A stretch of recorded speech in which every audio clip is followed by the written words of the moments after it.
Welcome to another deep dive where we really, we dig into the stuff that matters, right? The stuff that Hmm. you sent to us. And today, well, we're going to be taking a look at some excerpts from a piece.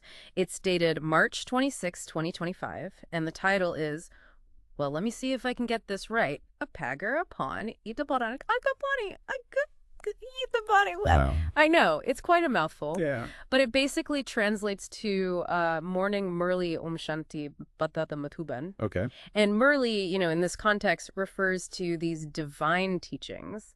So what we're going to be doing today is really trying to get to the core of, what are these teachings about and what do they mean for you, personally in your life? I think it's really interesting how directly this text speaks to the individual, right? Like it really emphasizes that these are teachings that should be understood and applied in your everyday life. Yeah. Like right from the beginning, it talks about this whole idea of remembering BAP, which is like the Father, the Supreme Being, while you're just, doing your normal day-to-day things at home.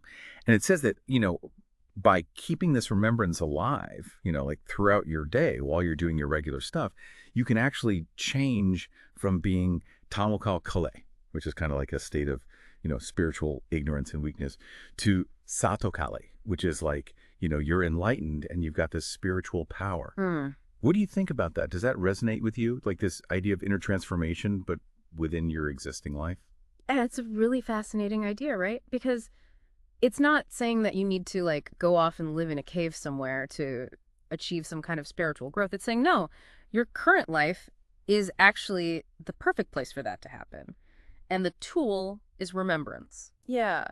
And it kind of leads into this whole idea of maintaining this inner joy, like this constant state of joy that comes from understanding that the knowledge ocean father is giving us these knowledge jewels every single day. And this is where it gets really interesting. They talk about this concept of yoga, that spiritual connection or meditation as being really crucial to purifying your intellect. And they call that buddhi kanchana. And the way they talk about these knowledge jewels, it's not like there's these intellectual ideas. It's almost like they're imperishable and they're what your soul carries with it. Yeah. Yeah, that's really powerful. Like that these knowledge jewels are imperishable and they're carried by the soul. It gives them this sense of lasting value. It's not just like you learn something and then you forget it, but it becomes a part of who you are in a sense. Yeah. And the way that they talk about yoga, as this process of purifying the intellect, it suggests that it's an active process, right? Like you're not just passively receiving this knowledge, but you're also refining your intellect in order to fully grasp it. Right, right. Exactly. And to become, what they call throne seated, which is essentially reaching this high spiritual level, you're operating from a place of, deep inner peace and you've got all this wisdom. They say you need to do three things, right? You need to fully follow the mother and father, which are these divine principles, these guides. You need to stick to their Shrimat, which is divine guidance. And you need to actually help others become like you. So what do you think are the practical steps that people can take to really cultivate this joy and, apply this guidance in their daily life? I think it's really interesting how the idea of becoming throne seated isn't just about your own spiritual height, right? Yeah. It inherently involves helping others rise with you. So there's this idea of selfless service and really uplifting those around you as part of your spiritual progress. Totally. Now, the text then takes kind of a turn and it starts talking about this concept of Pharat, which is, we know as India. Yeah. But in this context, it also kind of symbolizes the soul. And they explain this whole spiritual history, saying that Pharat was once this pure, pavan state, Right. but now it's become impure, patit. And they even go so far as to say it was the crown jewel, but it was conquered, right, by Ravan. And we all know Ravan as the symbol of negativity and ego, and that kind of led to its fall. Yeah. I find it interesting how this text presents this cyclical view of history, and how it uses heart as a way to represent the soul going through these different phases of purity and impurity. Yeah. And it kind of helps you to understand the ups and downs, of our human experience and the current state of the world as we see it today. Yeah, totally. And this leads to this really fascinating concept called the Sangam Yuga, Okay. which they describe as the confluence age. And they're saying that this is the time that we're in right now. It's a transitional period where we're moving from the impure Kali Yuga, the Iron Age, to the pure Satuga, which is the Golden Age. And they even go into detail, about the Suryavanshi and Chandravanshi rulers, which were like the Sun and Moon dynasty rulers of Oh, this, pure Farat. And they say this is knowledge that, like, the world has forgotten. yeah. It really makes you wonder, like, what was that time like? Like to have this kind of forgotten history where there was inherent purity and maybe even a different way of governing ourselves. And the fact that we're in this Sangam Yuga, like right now, means that like this is a pivotal point, right? Where these two ages are overlapping and there's Yeah. so much potential for change. Totally. And the thing is, they say that you are in this Sangam Yuga Mm. and you're making effort, Purusharth, to become a divine being. Okay. And they're saying that this kind of effort, like this intense effort, is not really needed in Satyuga because that pure state just becomes your prolapt, which is like your natural attainment, Right. Like it's your destiny to be in that pure state in Satyuga. So like the work we're doing right now actually matters. Yeah, and that really emphasizes our individual agency, right? Like we're not just passively witnessing this cosmic shift, but our conscious efforts, like our Purusharth in this Sangam Yuga, actually shape not only our own future, but also the transition itself. Yeah. So then they kind of shift gears again and they start talking about the whole nature of impurity, which they call vikara, right? Yeah. Impurity. And they even mention that some people believe that vices are as necessary as food. But the text really pushes back against that. And it uses the example of renunciates, people who are actively striving for purity. Yeah. And it even calls people who think that vices are necessary Ajamila-like sinners, which is a pretty strong statement to make. Yeah, it really highlights like, this fundamental aspect of the teachings, which is that negativity is not like intrinsic to who we are, right? And that transcending these lower tendencies is not only possible, but it's like a key aim on this path.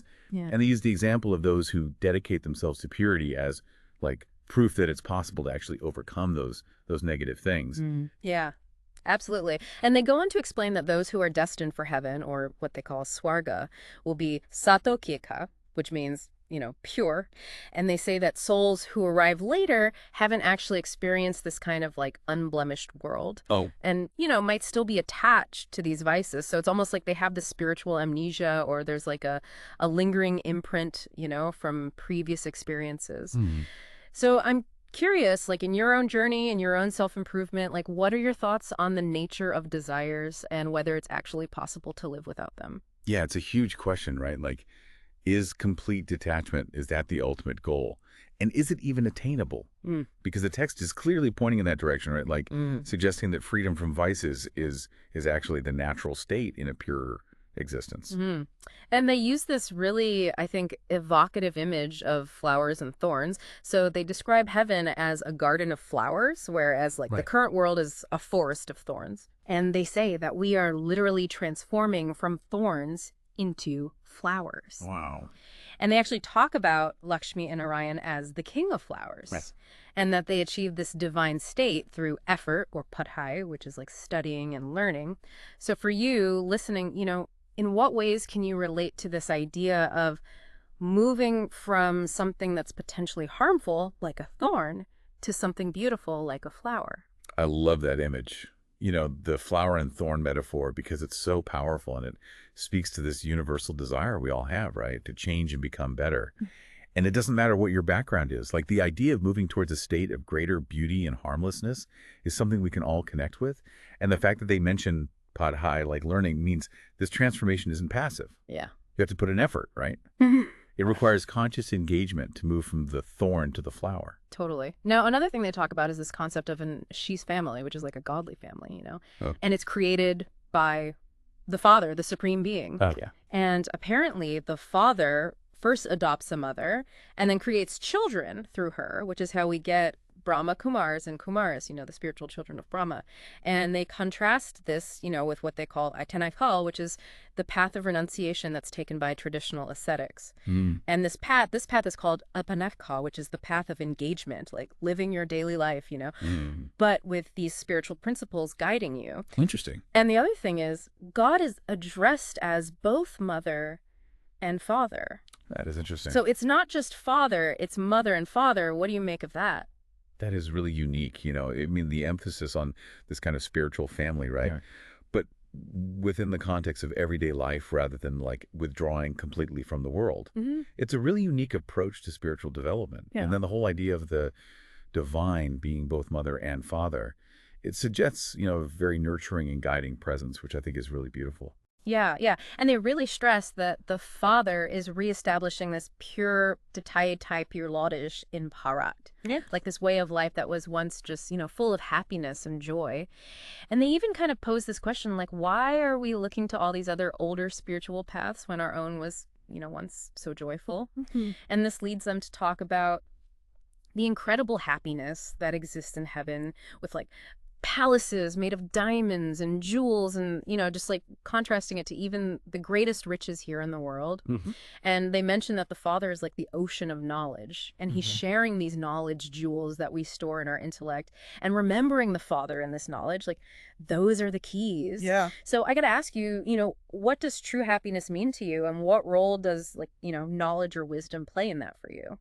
I think it's really interesting how they compare the heavenly opulence, right, to earthly wealth, because it really underscores this idea that true happiness, like lasting happiness, doesn't come from material things, but from, a deeper source, like spiritual wisdom, spiritual connection. Like those become the real treasures on this path. Absolutely. And then, it takes this really interesting turn where they start talking about the listeners and people who are following this path as being like a secret army. They call them nonviolent and unknown warriors. That's fascinating. And they say that the greatest violence isn't like, the physical kind, but it's actually the vices that cause all this sorrow. And they use this called O Petit Pavan, which is like, purifier of the impure, right? To really highlight the goal of becoming pure in this pure world. And they also talk about the importance of not being attached to physical beings, which they call Dehatar. Okay. And instead to, love the bodiless, wondrous Father. And they even touch upon the concept of destiny or takdir and how, clinging to things can really hinder your spiritual progress. What do you think about this whole idea of being in this secret army? It's so powerful, like the metaphor of a secret army that's waging this nonviolent war against, negativity inside. And I think it's a really interesting way to reframe the idea of struggle, because it's focusing it inward on personal transformation rather than, external conflict. And the fact that they emphasize this detachment from the physical and, really connecting to the spiritual, it's a recurring theme, right? In many wisdom traditions. And there's a reason for that, I think. Yeah, totally. Now, they go on to reiterate, the eternal nature of the soul, which they call Atma. Yeah. And the supreme soul, saying they're essentially the same, and that the soul, never actually dies. It's imperishable. And each soul, they say, actually has a preordained role in this whole, drama, this cosmic play that's happening. And they talk about how, there's this world cycle, right? And there's a small population in Satyuga, and then it becomes huge in Kali Yuga. Yeah. And that all souls eventually, go back to what they call the Ido, which is like the original soul abode. And they say the Father gives us, the complete knowledge and makes us Trikaldarshi, which is like knowers of the past, present, and future of this entire cycle. So thinking about your own existence, how does this whole idea of your soul having this eternal journey within this huge cosmic framework, how does that make you feel? It's a pretty big picture, right? And it provides a really expansive view of existence. Like our individual lives are just one small part of this much larger cyclical, cosmic process. And the idea that we can become Trikaldarshi, like that we can actually understand this flow of time and the soul's journey through it, it gives you this sense of context and meaning, Totally. And they really emphasize the importance of following the divine guidance, which is Shrimat, and also, putting in personal effort, Purusharth. They're saying that reaching a high spiritual status completely depends on the effort you put in and how well you follow Shrimat. And to become throne-seated, like the mother and father, you have to follow them completely and help others to rise, to that same level. And they even mention practical ways to share this knowledge, like wearing a badge or giving out pictures for free during Purushottam Mass. Interesting. And this whole transformation from thorns to flowers and sinful souls to virtuous souls, they call it the Erekam, which is like the bird's path, And it suggests this really rapid transformation. Okay. And they compare all this spiritual work to buying the kingship of heaven at a haddie, which is like a market or a shop. What do you make of all that? I think it really highlights how there's a partnership, right, between divine guidance and personal effort in our spiritual journeys. It's not just about receiving grace, but we have to actively work towards our own transformation. And this idea of the bird's path is such an encouraging vision. Like Right. the potential for, swift progress is there. Yeah, I like that a lot. Now they go on to, talk about the father's role as like both a teacher and a servant. Okay. So they're saying the father introduces us to himself and to all of creation, right? And he's the oldest teacher, but also like timeless because the soul is imperishable. And he has this Hoenaite, which is this transformative intellect. Okay. And he comes back every cycle to share all this wisdom. Right. But sadly, they say that some people actually forget and even reject, this father who's offering them the inheritance of heaven, and they call them the greatest fools. And they go on to say that if you follow the father's guidance, you'll become, the king and queen of the world in the immortal world of Satuga. And this contrasts with the death world, which is what they call Mriprithuluk. And they're reminding you, of your original pure state and your potential to become like a prince again. But they also point out that, the effort that people put in varies. Some people become really dedicated and some become traitors. Oh, wow. And they say you should really avoid, being around those who talk about anything other than spiritual knowledge. Right. What are your thoughts on all that? Like the father being both teacher and servant. I think it's a really beautiful way to look at it, right? Like the divine being both a supreme source of wisdom, but also like this humble guide. And the contrast between the immortal world and the death world, it really makes you realize how impactful embracing this knowledge can be. And I think the point about negative influences is really crucial. The importance of staying focused on the path and not getting distracted by, things that don't serve you spiritually. Exactly. And then they give us these like key principles, for making spiritual progress. It's under the heading, the first thing is, develop love for the bodiless, wondrous Father, and avoid getting attached to physical forms, like protect yourself from what's called the slap of Maya, which are these illusory forces. And the second thing is avoid being around people who are just talking about, things that aren't spiritual, and really try to succeed and serve by, transforming thorns into flowers. So it's pretty direct. It's pretty clear instructions for, how to live your life. Yeah, I love how practical it is, right? Yeah. Like they're giving us these really actionable steps that we can, incorporate into our lives. This emphasis on detachment from the material, attachment to the spiritual, and surrounding yourself with, positive influences. It's like a roadmap for personal growth. Totally. Now they offer this blessing, Haibothe, for liberation. And they're saying that the time to return home, like to the soul world, it's getting really close, Okay. And so we need to become Hevise, which means like free from all bondages. Right. And Ayanena, which means united in yoga. Hmm. And they describe Bona as like, you're wearing loose clothing. You're ready to go the second you get the order, And to reach this state, they say the key is to constantly remember Ashiagile Akunena, one father, none other.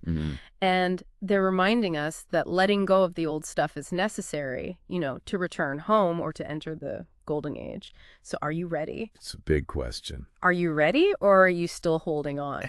It really makes you think, like this blessing really gets to the heart of this spiritual journey, right? Yeah. It's about liberation and reunion with the divine. And the image of like being ready to depart, like you're wearing loose clothing. It's such a powerful reminder, right? Like to be detached and to be prepared. Yeah. And then finally, they give us this slogan, Akakodtu, to help us avoid spiritual obesity. They say to avoid like unnecessary thoughts. Ami thought to prevent these diseases of obesity, which is like, spiritual stagnation in this context. Right. And then in the Quinahumantaj, which are like the subtle hints, they talk about how truthfulness in Thai is like the father's most beloved quality. Okay. And it leads to clarity and purity. And they say to never let go of truth, because it's like a lift, it's going to elevate you spiritually.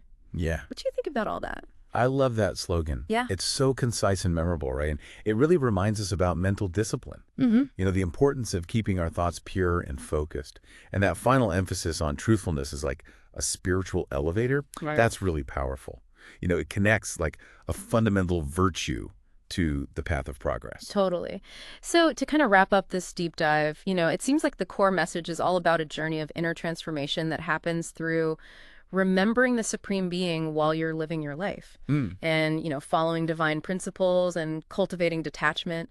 Yeah. And the ultimate goal is to become pure, like those flowers in that garden of heaven, and reach, a high spiritual status in the coming age of purity. So here's a final thought for you to, kind of ponder on. Remember how they talked about truthfulness as something that can lift you up spiritually?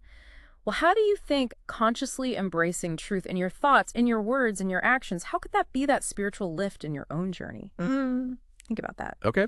And we'll see you next time on another deep dive. Bye.